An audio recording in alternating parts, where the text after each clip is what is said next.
ఏ cinema అయినా అందరికి నచ్చుతుందని చెప్పలేం. కొందరు గొప్పగా ఉందంటే మరికొందరు చప్పగా ఉందంటారు. ఎవరి అభిప్రాయం ఎలా ఉన్నా వసూళ్లపైనే చిత్ర విజయం ఆధారపడి ఉంటుందని నమ్మే దర్శకుడు అనిల్ రావిపూడి. ఈ సంక్రాంతికి విడుదలైన ఆయన తాజా చిత్రం సంక్రాంతికి వస్తున్నాం 100 కోట్ల మార్కు దాటేసి దూసుకెళ్తోంది. మరి ఈ ఫన్ డైరెక్టర్ స్ట్రాటజీ, సినీ జర్నీ చూస్తే మనలో చాలా మందిలానే అనిల్ కు చిన్నప్పటి నుంచి సినిమాలంటే ఇష్టం.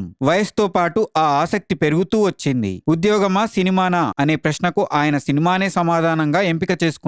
సొంత ప్రతిభతోనే అవకాశాలు అందిపుచ్చుకున్నారు. రచయితగా స్థిరపడాలనుకున్న ఆయన డైలాగ్ రైటర్ గా దాదాపు 10 ఏళ్లు ఒడిదొడుకుల ప్రయాణం చేశారు. అనిల్ రాసిన డైలాగ్స్ తొలిసారి తెరపైకి వచ్చింది బాస్ సినిమాతో. నాగార్జున హీరోగా విఎన్ ఆదిత్య తెరకెక్కించిన ఈ సినిమాకి కొన్ని కామెడీ వర్షన్స్ రాశారు. శౌర్యం చిత్రానికి అసోసియేట్ డైరెక్టర్ గా శంకం, హ్యాపీగా, దరువు వంటి చిత్రాలకు డైలాగ్ రైటర్ గా పనిచేశారు. ఆగడుకు కొంతమేర స్క్రీన్ ప్లే కూడా రాశారు. ఓ రీమేక్ తో మెగాఫోన్ పట్టే ఛాన్స్ వద్దనుకొని పటాస్ తో మంచి సౌండ్ చేశారు. వెంకటేష్, రామ్ కాంబినేషన్ లో వచ్చిన మసాలా చిత్రం గుర్తుందా? బాలీవుడ్ మూవీ బోల్ బచ్చన్ రీమేక్ ను తెరకెక్కించే అవకాశం తొలుత అనిల్ కే దక్కింది. కానీ ఫస్ట్ మూవీ ఒరిజినల్ స్టోరీతోనే తీయాలనుకోవడంతో దాన్ని తిరస్కరించారు. అప్పుడు మిస్ అయినా ఇప్పుడు వెంకీ, అనిల్ కాంబోకు ఎంత క్రేజ్ ఉందో ప్రత్యేకంగా చెప్పనవసరం లేదు. పటాస్ స్టోరీతో డైరెక్టర్ గా అడుగు పెట్టడం కూడా అంత తేలికగా జరగలేదు. హీరో రామ్ తో ఉన్న పరిచయంతో దాన్ని ఆయనతో తెరకెక్కించాలనుకున్నా కార్యరూపం దాల్చలేదు. రానా తదితరులతో రూపొందించాలని భావించినా సాధ్యపడలేదు.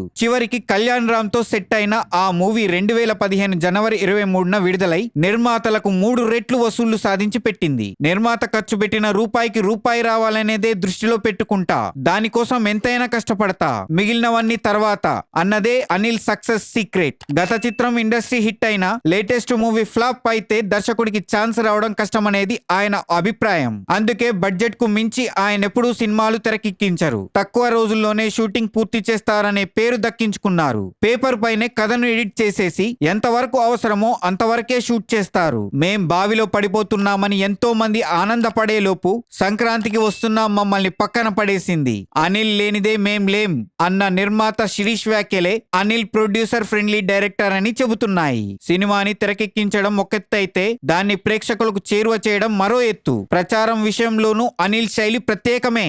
నటీనటులతో ఆయన కూడా ప్రమోషన్స్ లో పాల్గొని నవ్వులు పంచుతూ ఆయా చిత్రాలపై ఆసక్తి రేకెత్తిస్తుంటారు. ఆయనలో మిమిక్రీ ఆర్టిస్టు ఉన్నాడు.